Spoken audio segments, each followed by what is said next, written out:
அரசியல் கைதிகள் என்று யாருமே இல்லை. நாங்கள் அரசியல் கைதிகள் ஒருத்தரையும் வச்சிருக்கல, வச்சிருந்தால் விடுவிப்பது சம்பந்தமாக நாங்க திங்க் பண்ணுறோம். இந்த அரசாங்கம் இன்னொரு வாக்குறுதிகளை சொல்லி எங்களுடைய மக்களோட ஓட்டுகளை இந்த முட்டாளல் ஒரு 1-2 பேர் எம்பியாக்கி செய்ததை கைதிகளை விடுவிக்க போறோம், தமிழருக்கு நியாயம் தரப்போறோம், அரசியல் அமைப்பை மாற்ற போறோம். காலமா இவங்க சொல்ற ஒரே ஒரு மக்களை மாற்ற ஒரே ஒரு விடயம், நாங்கள் எல்லாத்தையும் மாற்ற போறோம். இது மக்களுக்கான அரசு, இது தமிழருக்கான அரசு என்று அடி கள்ளர் சொல்லிவினமா இருந்தால் அல்லது கொண்டு காட்டினமா இருந்தால் பாராளுமன்ற தேர்தலில் போய் விட்டு போறதுக்கு தயார். ஏவிபி அரசு தமிழரை ஒழிக்க வேணும் என்று 2008-2009 ஆண்டுகளில் 2002 ஆண்டுகளில் வந்து போர் நிறுத்தம் ஏற்படுத்தப்படக்கூடாது என்று சொல்லி அண்மையில ஊழல் ஒழிப்பு பண்ணி எனக்கு கண்ணில் காட்டாத ஒரு இதா மாறிக்கொண்டு போறீங்க நீங்கள். என்ன அரசியல் கைதிகளை ஒருபோதும் விடுவிக்க போறதில்லை. அவர் மாபெரும் குற்றவாளிகள். தலதா மாளிகைக்கு குண்டு வைத்தவர்கள், மத்திய வங்கிக்கு குண்டு வைத்தவர்கள், நீதிமன்றம் மரண தண்டனை கொடுத்தா, அதாவது கொலாரண்ட கொலார் அப்படி பெரிய கொலார். சிம்மணியில கிருஷாந்தி படுகொலை வழக்குல ஒரு பெரிய ஒரு கொலகாரன், ஒரு ஆமிகாரன், அவனை அரசாங்கம் மன்னிப்பு கொடுத்து அனுப்பியிருக்கிறீங்க. அது யாருக்குமே அதைய பற்றி அக்கறை இல்லை. இவன் என்பிபி அரசாங்கத்தின் உண்மையான முகம் இப்போதான் தெளிவாக வந்திருக்கிறது. அவர்கள் ஒருபோதுமே எங்களுடைய சகோதரங்களை விடுவிக்கப்பட போறதில்லை. தமிழுடைய அரசாங்கம் இப்படித்தான் எங்களை ஏமாத்த போது காலமா இந்த சிங்களவன் செஞ்ச அதே வேலையை தான் இவர்களும் செய்ய போறார்கள். ஒரு மானம் இல்லாத ஒரு உடுப்பு போடாம நீங்க போய் நிக்கலாம். வீடியோ ஒன்று பார்த்து நான் யூடியூப்ல, அதுல என்னன்னா எங்களோட பிமல் ரத்நாயக்க அனுர அரசாங்கத்தின் உண்மையான முகங்கள்ல உண்டு ரெண்டு வச்சுக்கொள்வோமே. அதாவது வந்து அனுர அரசாங்கத்தின் படிவா சொல்ற என்றால் பேச்சாளர், அமைச்சரவை பேச்சாளர் என்று கூட எடுத்துக்கொள்ளலாம். அவர் ஒரு இன்டர்வியூ ஒன்றுல சொல்லியிருப்பார். இன்டர்வியூ அல்ல, ஒரு என்ன சொல்றது, ஒரு இதுல சொல்லியிருப்பார். ஒரு ஊடகம் ஒன்று கேள்விய கேட்கல, அரசியல் கைதிகளை நாங்கள் விடுவிக்கப்பட போறதில்லை என்பது சம்பந்தமாக ஒரு வீடியோ ஒன்றை போட்டிருக்கேன். நான் சில விடயங்களை தமிழ் மக்களுக்கு சொல்லி ஆக வேணும். நீங்கள் அதை விளங்கி கொண்டு ஆக வேண்டும். சும்மா அரசாங்கம் என்று நாங்கள் யோசிக்கிறதுல எந்த பிரயோசனம் இல்லை என்பது சம்பந்தமாக இந்த வீடியோ. அரசியல் கைதிகள்டா யார் என்று பெஸ்டா பார்ப்போம். அரசியல் கைதிகள்டா யாருண்டா, இதுவரை காலமும் நடந்த 35 வருட போராட்டத்துல பிழை விட்டிருந்தோ, அதாவது பிழை என்று அவர்கள் சொல்லுகிற விடயம். தீவிரவாதம் என்றது அவர்களுடைய வசனமையோடைய, தேசிய போராட்டம் என்றது எங்களுடைய பெயர், நாங்கள் வைத்த பெயர். தீவிரவாதம் என்றது அவர்கள் எங்களுக்கு வைத்த பெயர், தீவிரவாதிகள். டெரா என்ன பாராளுமன்றத்துல சில இடங்கள்ல நான் ஒரு நட்புற ரீதியா சில நேரம் ஜோக்கடிக்க அடி கழுட்டெரா அண்டு, அதாவது வந்து நான் டெரரிஸ்ட் என்ற மாதிரியும் சில நேரம் நக்கல் அடிச்சு கேட்பார்கள். அதை விட கொட்டியா என்றும் கூப்பிடுவார்கள். அப்படியே தனி கொட்டியா என்று ஆசையா கூப்பிடுவார். என்றால் அவர்களை பொறுத்த வரைக்கும் நாங்க தமிழர்கள் என்றது கொட்டி இயக்கம் என்ற மக்கள் இயக்க முன்னணி என்று பெயர் வச்சதுக்கும் சில காரணங்கள் இருக்கு. இப்ப மக்கள் ஆயிட்டம், அதோட அது இயக்கம், அதோட முன்னணி, நாங்க தான் ஃப்ரண்ட் லைன்ல நிக்கிறோம். சோ மக்கள் இயக்க முன்னணி, அதுல எந்த சந்தேகமும் இல்லை. People action four friends, action என்றதை வச்சிருக்கிறோம், அவ்வளவுதான். சோ என்னென்றால் அவர் எங்களுடைய பிமல் ரத்நாயக் அவர்கள் சொல்லி இருப்பார், அரசியல் கைதிகள் என்று யாருமே இல்லை என்ற ஹர்ஷன நாணயக்காரர் என்ற கருத்தை மறுபக்கம் தோசையை திருப்பி போட்டு, உங்களுக்கு தெரியும் நீதி அமைச்சர் ஒருத்தர் இருக்கிறார், ஹர்ஷன நாணயக்காரர். சோ அவர் வந்து சொல்லியிருப்பார், நாங்கள் அரசியல் கைதிகள் ஒருத்தரையும் வச்சிருக்கல, வச்சிருந்தால் விடுவிப்பது சம்பந்தமாக நாங்க திங்க் பண்ணுறோம் என்று சொல்லி ஒரு கதை ஒன்றை முதல் போட்டிருந்தார். இந்த அரசாங்கம் இன்னொரு வாக்குறுதிகளை சொல்லி எங்களுடைய மக்களோட ஓட்டுகளை இந்த முட்டாளல் ஒரு 1-2 பேர் எம்பியாக்கி செய்தது என்னென்றால், நாங்கள் வந்து இவர்களை விடுவிக்க போறோம், என்ன சொல்றது, அரசியல் கைதிகளை விடுவிக்க போறோம், தமிழருக்கு நியாயம் தரப்போறோம், அரசியல் அமைப்பை மாற்ற போறோம். காலமா இவங்க சொல்ற ஒரே ஒரு மக்களை மாற்ற ஒரே ஒரு விடயம், நாங்கள் எல்லாத்தையும் மாற்ற போறோம். இது மக்களுக்கான அரசு, இது தமிழருக்கான அரசு என்று அடி கள்ளர். நானும் அதை நம்பினேன். அது பரவாயில்லை. ஏனென்றால் ஹர்ஷன நாணயக்க சொல்லியிருப்பார் அரசியல் கைதிகள் இல்லை என்று. அதையும் தாண்டி பிமல் ரத்நாயக்க, யார் இந்த பிமல் ரத்நாயக்க என்றால், ராமநாதன் அர்ச்சுனா பாராளுமன்றத்துல கதைக்கிற விடயங்களை ஒளிபரப்பக்கூடாது என்ற கதாநாயகத்துமா என்றால் அல்லது சபாநாயகரின் சபை முதல்வர் அல்ல, சபாநாயகரின் அந்த முடிவுக்கு அவரை தூண்டிய முக்கிய புள்ளி, அரசாங்கத்தின் புள்ளி இவர்தான். அவரு எழும்பி வாசிச்சிருப்பார், ராமநாதன் அர்ச்சுனா சட்டத்தரணி சுவஸ்திகா அருளிங்கத்தை பற்றி பாராளுமன்றத்துல கேட்க முடியாத, கன்சார்ட்ல எழுத முடியாத விடயங்களை வசனங்களை கதைச்சிருக்கிறார். அன்பார்லிமெண்டரி வேர்ட் எல்லாம் சொல்லி அதுக்கு நான் சபை முதல்வருக்கு சமர்ப்பிக்கிறேன் என்று தாங்களே ஒரு நாடகம் ஆடி சுவஸ்திகா அருளிங்கத்தை பற்றி பாராளுமன்றத்துல ஒரு வசனம் கூட கதைக்கல. சேலஞ்ச் அப்படி ஒரு சேலஞ்ச். அப்படி யாராவது சொல்லிவினமா இருந்தாலும் அல்லது கொண்டு காட்டினமா இருந்தால் சுவஸ்திகா அருளிங்கத்தை பற்றி நான் கழிச்ச வீடியோ கொண்டு காட்டினா இருந்தால் பாராளுமன்ற தேர்தலில் இப்பயே விட்டுட்டு போறதுக்கு தயார். எப்பண்டா நாங்க இனி கதைப்போம், ஆனா இதுவரைக்கும் கதைக்கல என்றுதான் என்றால் அதான் இது இவர்கள் அந்த உள்ளூராட்சி சபை தேர்தலுக்கு ராமநாதன் அர்ச்சுனான்ற வடக்குல புள்ளிய இல்லாம பண்றது எப்படி என்று சொல்லி திக்கு முக்காடி கொண்டிருக்கு அந்த தேசிய அரசாங்கம். சோ அதே சபை முதல்வர் தான், சபை முதல்வர்ன்றது சபை அது சொல்றது சபாநாயகத்துமாண்டு அவங்க சிங்களத்துல பிமல் ரத்நாயக்க.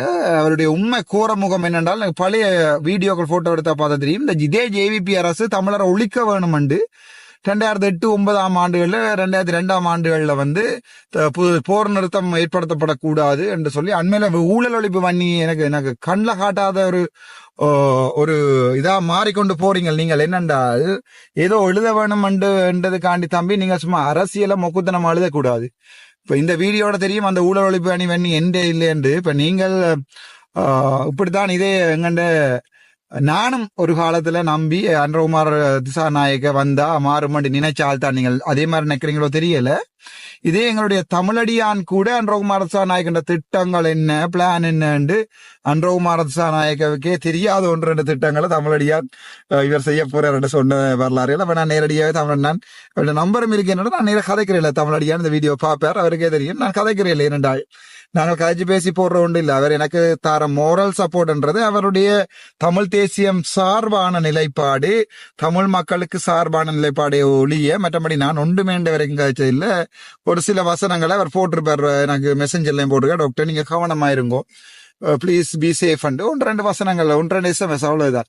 அதையும் தாண்டி எந்த இதுவும் நான் தமிழனியோட கண்டாக்ட் பண்ணதும் இல்லை, கதைச்சதும் இல்லை.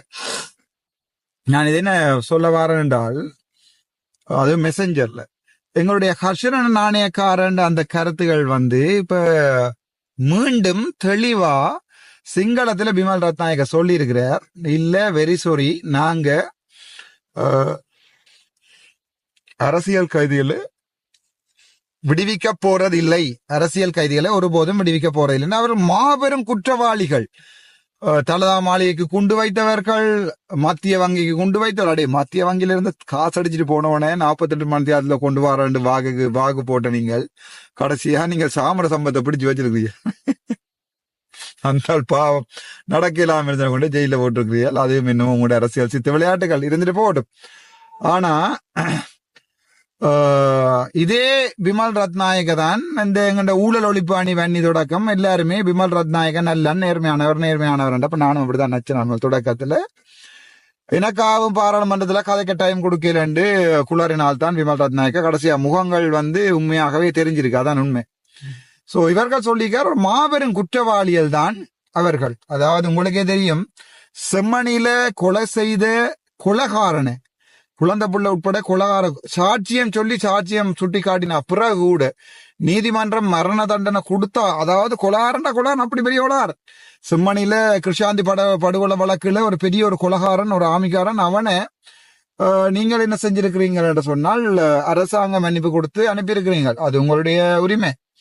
ஆனால் அது அரசாங்க ஜனாதிபதி மன்னிப்பு கொடுத்துருக்கீங்க. ஆனால் எந்த குற்றமும் நிரூபிக்கப்படாமல் விமல் ரத்நாயக யாராவது சொல்லுங்கடா, நீங்க உங்களோட கட்சி தானே ஹெல்மெட்டா சொல்லுங்கோ, இதுல கேட்டு எந்த குற்றமும் நிரூபிக்கப்படாம இருக்கிறார்கள் தான் எங்களுடைய அரசியல் கைதிகள், அல்லது அவருடைய வழக்குகள் எடுபடாம வாசிக்கப்படாம அதுக்குரிய சாட்சியங்கள் இல்லாம காலங்காலமா ஜெயிலுக்குள்ளேயே கிடக்குறாங்க. எங்களுடைய தமிழர் என்ற ஒரே ஒரு காரணத்துக்காக, தமிழ் கதைக்கிற ஒரே ஒரு காரணத்துக்காக இவ்வளவு ஜெயில கிடக்குறாங்க. அவங்கள நீங்கள் பிடிச்சு வச்சுக்கொண்டு அவங்கள அரசியல் செய்து அதுல எங்கட சிறிதரன் பாராளுமன்ற உறுப்பினர் சிறிதரன் உட்பட அனைவருமே இங்க போய் கதைக்கிறது தமிழர் இருக்காது. உங்க யாருக்குமே அதைய பற்றி அக்கறை இல்லை. இவன் எனக்கு கூட என்ன செய்திருக்கிறான்னு கேட்டா நான் தலைகுனியை தான் வேணும். இந்த 6 மாதத்துல பார்லிமெண்ட் மெம்பரா வந்து 6 மாதத்துல 2 நாள் பாராளுமன்றத்துல காய்ச்சிருக்கேன் தவிர வேற ஒன்றுமே என்னால செய்யலாம் இருக்கு. ஆனா நான் இந்த அரசாங்கத்துக்கு முட்டு கொடுக்கறது இல்லை, சரிதானே. ஆனால் எங்களோட ஸ்ரீதரன் அவர்கள் அங்காலே ஒரு கேம், இஞ்சால ஒரு கேம், அங்க ஒரு டபுள் கேம், இஞ்சி ஒரு டபுள் கேம், நெத்தில திருநரையும் பூசிக்கொண்டு எங்களுடைய தமிழினம் இன்றைக்கு இதை விளங்கி கொள்றதோ அன்றைக்கு தான் இதுக்குரிய விடிவு இருக்கும். இப்ப தெளிவா சொல்லி இருக்கிறார்கள், இல்ல அரசியல் கைதிகளை நாங்கள் விடுவிக்க மாட்டோம் என்று சொல்லி இருக்கிறார்கள். இப்ப இந்த எங்களுடைய இளங்குமரன், ரஜீவன், மற்றது வேறு அரங்கண்ட 3 பேர்ல எம்பிமார், பவானந்த ராயா சார் போன்றார்கள் இப்ப நாக்கப்பிடிங்க சாகணும், இல்லை என்றால் அரசியலை விட்டு போகணும். ஏனென்றா சும்மா அந்த மிஸ்டர் ரஜீவன் என்னென்றால் சும்மா அந்த 3 லட்சம் ரூபாய் அங்க கொடுங்க, 2 லட்சம் ரூபாய் இங்க கொடுங்கன்னு சொல்லி கலைக்கிற விட்டு போட்டு எங்களுக்காக செத்த, எங்களுக்காக துணிஞ்ச அவங்கள், அதுல குற்றம் நிரூபிக்கப்படாம இருக்கிற அவங்கள சற்று பார்க்கணும். இது ஒரு பயங்கர கவலைக்குரிய விடயம். என்பிபி அரசாங்கத்தின் உண்மையான முகம் இப்போதான் தெளிவாக வந்திருக்கிறது. அவர்கள் ஒருபோதுமே எங்களுடைய சகோதரங்களை விடுவிக்கப்பட போறதில்லை. தமிழ் பேசுகிறோம் என்கிற காரணத்துக்காக சிறையில் அடைக்கப்பட்ட, வழக்குகள் நடத்தப்படாத, அல்லது சாட்சியங்கள் இல்லாம வழக்குகள் நடத்தப்படாம, அல்லது அரசியல் காரணமாக குற்றவாளிகளாக தண்டிக்கப்பட்ட, அரசியல் என்று உங்களுக்கு தெரியும், இனப்பிரச்சனை என்ற ஒரு அரசியல் தண்டிக்கப்பட்டு எங்களுடைய சகோதரங்கள் ஆனந்த சுதாகர் உட்பட எங்களுடைய சகோதரங்களை விடுவிக்க மாட்டோம் என்று என்பிபி அரசாங்கம் சொல்லி இருக்கிறது. ஒரு தெளிவான பதில் எங்களுக்கு என்னென்றால், இனிமேல் எங்களுடைய அரசாங்கம் இப்படித்தான் எங்களை ஏமாத்த போகுது. காலங்காலமா இந்த சிங்களவன் செஞ்ச அதே வேலையை தான் இவர்களும் செய்ய போறார்கள். அதுல எந்த சந்தேகமும் இல்லை. இப்ப நான் கேள்வி கேட்க ஆசை எனக்கு, எங்களுடைய இளங்குமரன் அவர்களுக்கும், எங்களுடைய பவானந்த ராஜா அவர்களுக்கும், எங்களுடைய அமைச்சர் சந்திரசேகர் அவர்களுக்கும், அது தவிர எங்களுடைய அமைச்சர் மாதிரி நடந்து கொள்ளும் ரஜீவன் அவர்களுக்கும் நாங்கள் கேட்கிற கேள்வி, இப்ப நீங்க என்ன பதில் சொல்ல போறீங்க என்பதுதான். ஏனென்றால் காலங்காலமா மாத்துக்கொண்டு அதுக்கு ஒரு ஓட்டு போட்டு நாங்கள் எங்கண்ட ஆக்களை கோடாளி காம்புகள் அங்க அனுப்ப, எங்கண்ட கோடாளி காம்புகள் மேடையில் ஏறி இருந்து என்ன கதைக்கிறான்னு தெரியாது. முக்கியமா இளங்குமரன் போன்ற ஆக்கள் வந்து எங்களுக்கு ஒரு சாபக்கேடு. அது உங்களுக்கு விளங்கினா சரி. இவருடைய உண்மையான நிறம் வெளிப்பட்டிருக்கிறது, இதை நீங்கள் விளங்கி கொள்ள வேணும். அதாவது எங்களுடைய அரசியல் கைதிகளை விடுவிக்க மாட்டோம்ன்றது நேரடியா சொல்லிக்கலாம். அவங்க பெரிய மாபெரும் குற்றவாளிகள் என்று சொல்லி இருக்கணும்.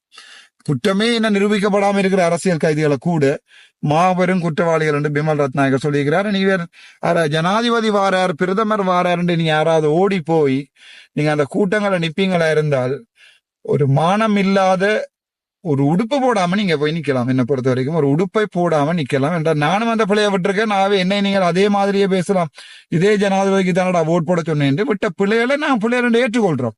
நீங்க கணவருக்கு ஏற்றுக்கொள்றதுக்கு தயாரா இல்லை, அதான் பிரச்சனை. சற்று சிந்திங்கோ. என்னென்றால் இது எங்களுடைய மான பிரச்சனை மட்டுமில்லை, எங்களுடைய தமிழ் இனத்தின் எதிர்காலத்தை கேள்விக்குறியாக்குற பிரச்சனை.